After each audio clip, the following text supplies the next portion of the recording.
À quelques jours du début des fêtes de fin d'année, comment les uns et les autres s'y prennent pour être fin prêts le jour J à suivre dès le début de ce 19-30.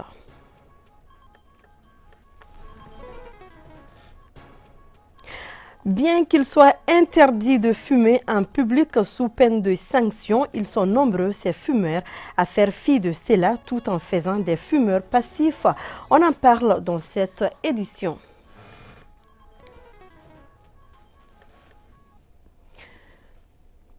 Mesdames et messieurs, heureuse de vous retrouver. Bonsoir et merci de nous choisir pour vous informer. Je le disais au sommaire, le mois de décembre rime avec fête de fin d'année et vous êtes certainement nombreux à mettre déjà en place des préparatifs pour l'occasion. À chacun sa façon de faire. Si certains jeunes préparent ces fêtes durant toute l'année, d'autres s'y mettent à seulement quelques jours de la fête. Aminata Kone est allée voir en ville où en sommes-nous avec les préparatifs. Les fêtes de fin d'année sont organisées par les jeunes de plusieurs manières. Certains font des cotisations pour fêter à la maison et d'autres se retrouvent en ville pour participer aux événements organisés par différentes personnalités. Cette année aussi, on a l'idée de le faire. L'organisation même a commencé avec la commission. Et ça fait 5 ans consécutifs qu'on organise cette activité. L'idée même est venue de nous-mêmes. Parce qu'on a très bien su que dans ces derniers temps-là, il y a trop de trucs vraiment qu'on ne souhaite pas à l'endroit de la jeunesse.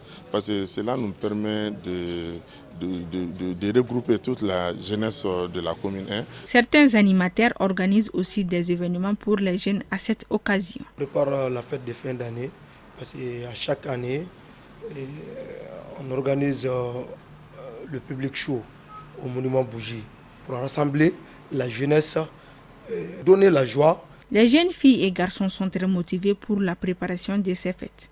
C'est pourquoi tout est mis en œuvre pour qu'elles soient à la hauteur des attentes. Nous nous organisons entre aides ménagères à travers des cotisations pour fêter le 31. Nous achetons des habits et nous nous promenons en ville.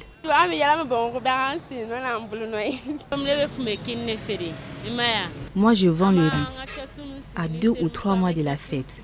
Mes amis et moi faisons des épargnes pour acheter les habits et faire le festin le jour de la fête. Malgré les difficultés du moment, les jeunes sont prêts à tout pour passer le 31 ou le réveillon dans la joie et l'allégresse.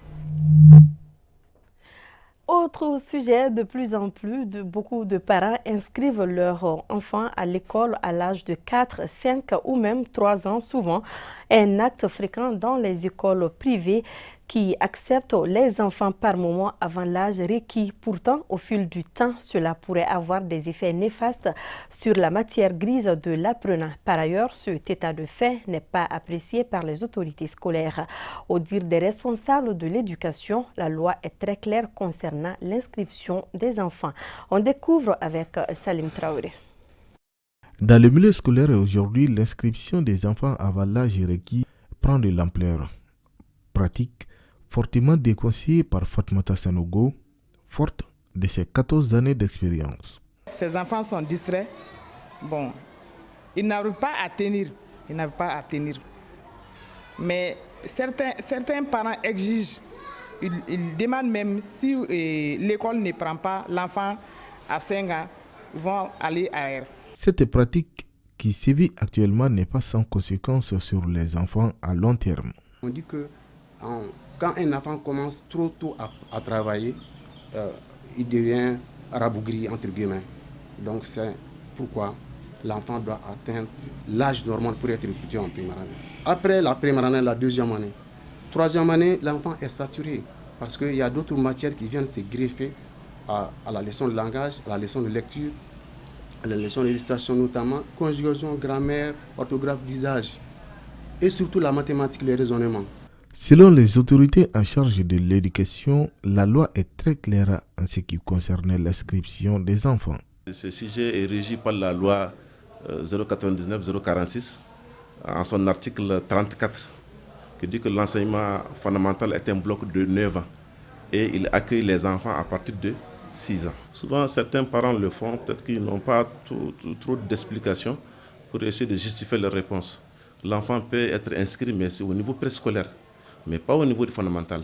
Si tous les professionnels de l'enseignement sont d'accord sur le fait que l'intelligence de l'enfant ne doit pas justifier son inscription avant l'âge requis, c'est parce qu'à un certain âge, l'enfant présente des limites. Un enfant de 4 ans donne lui 50 francs et lui demander d'acheter 3 choses différentes à la boutique. Peut-être l'enfant va acheter seulement les bonbons ou bien les chips qu'il connaît, parce que son intelligence ne lui permet pas de diviser les 50 francs entre les 3 éléments qu'il doit acheter. À chaque étape de l'école, c'est bien réfléchi, soit par les psychologues, par les pédagogues.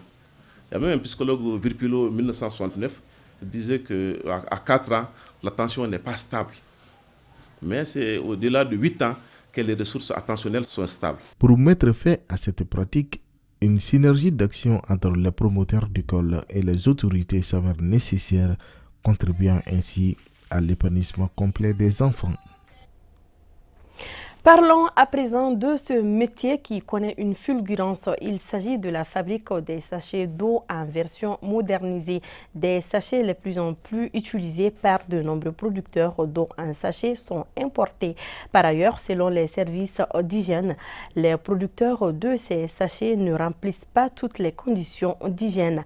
Malgré cela, cette production reste une véritable source de revenus pour de nombreuses personnes, notamment les producteurs d'Alatraoré nous explique. Depuis plusieurs années déjà, ces sachets d'eau font l'objet d'une forte sollicitation, notamment lors des cérémonies, ce qui explique sa consommation par une frange importante de la population. Cependant, les consommateurs s'en servent à volonté sans se faire la moindre idée de la qualité du contenu et du contenant. J'ai l'habitude d'acheter et j'en ai même en ce moment. L'eau en sachet est accessible à tout le monde et c'est moins cher. C'est son caractère accessible qui fait son avantage pour nous les consommateurs. Il fut un moment où on nous a dit que c'était impropre à la consommation. Mais on s'en passe difficilement lorsqu'on a soif.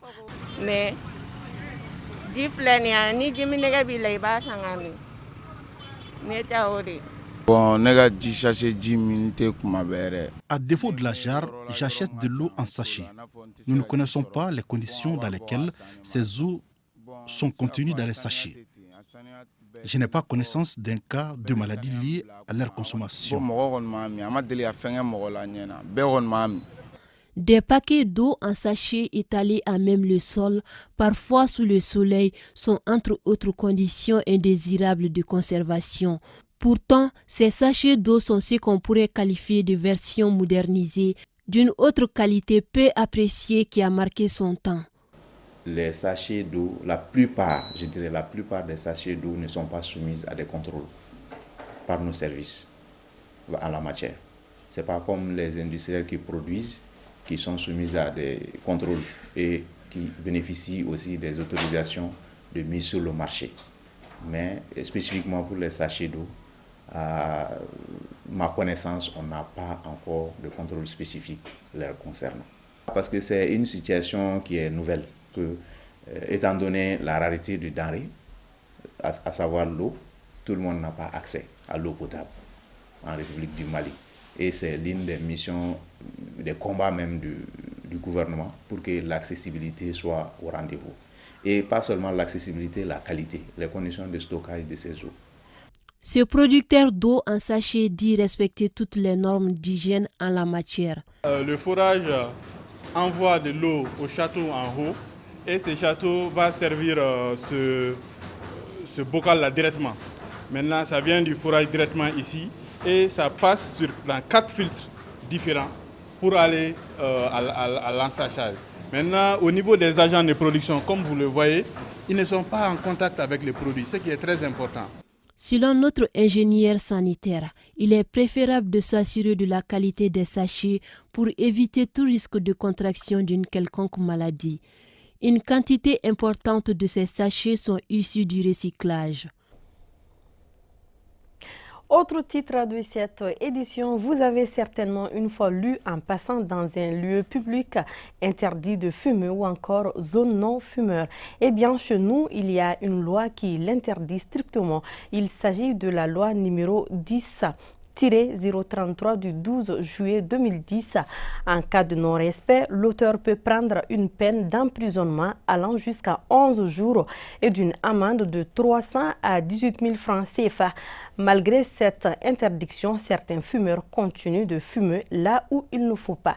Reste à savoir quel est l'impact du tabac sur les victimes indirectes et aussi s'il existe des zones réservées aux fumeurs. En tout cas, Aruna Damele est mieux placé pour nous expliquer.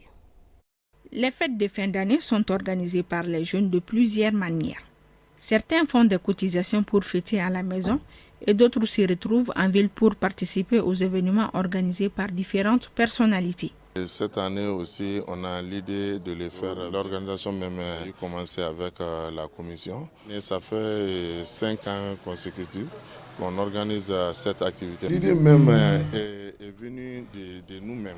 Parce qu'on a très bien su que dans cette... La loi numéro 10-033 du 12 juillet 2010, dans son article 14, interdit à toute personne d'exposer une autre à la fumée du tabac en dehors des emplacements réservés aux fumeurs. Cette même loi prévoit des sanctions à l'encontre des contrevenants. Ici au Mali, certains fumeurs ne se sentent pas concernés par cette mesure.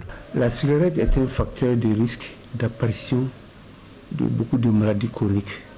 Le cas du cancer, le cas des maladies respiratoires chroniques et plein d'autres maladies, même les maladies mentales.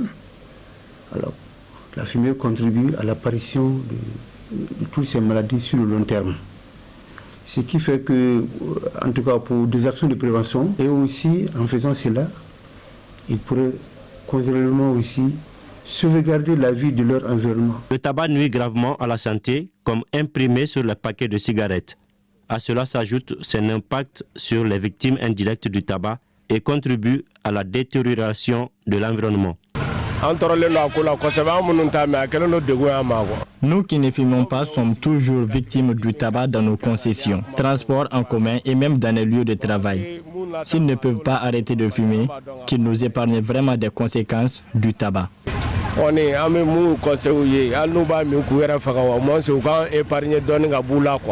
Toutefois, des zones réservées aux fumeurs peuvent être aménagées dans les lieux publics.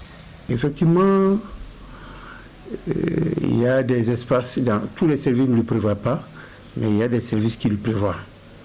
Ce qui fait que dans certains services, on n'empêche pas aux gens de fumer, mais on les empêche. En tout cas, on fait des actions qui font que leur action ne soit pas nocive à la santé de leur environnement. Mais tous les services n'en disposent pas. Sera puni par la loi malienne d'une amende de 300 à 18 000 francs CFA et un emprisonnement allant jusqu'à 11 jours quiconque aura fumé dans un espace public. Et toutes nos excuses pour le léger dysfonctionnement en début de ce télémoin. C'est ce qui met un point final à cette édition. Je vous retrouve très vite sur la télé 2 fois plus proche. Mais gardez vos positions. Kibarou, c'est tout de suite avec Aïssa Taba. Et demain, Cheikh Fantamandi Diaye vous tiendra compagnie pour le reste de la semaine. Surtout, n'oubliez pas de prendre soin de vous car chaque heure devient une chance et chaque jour est une grâce. Que la grâce d'Allah soit avec nous. Bonsoir. Thank you.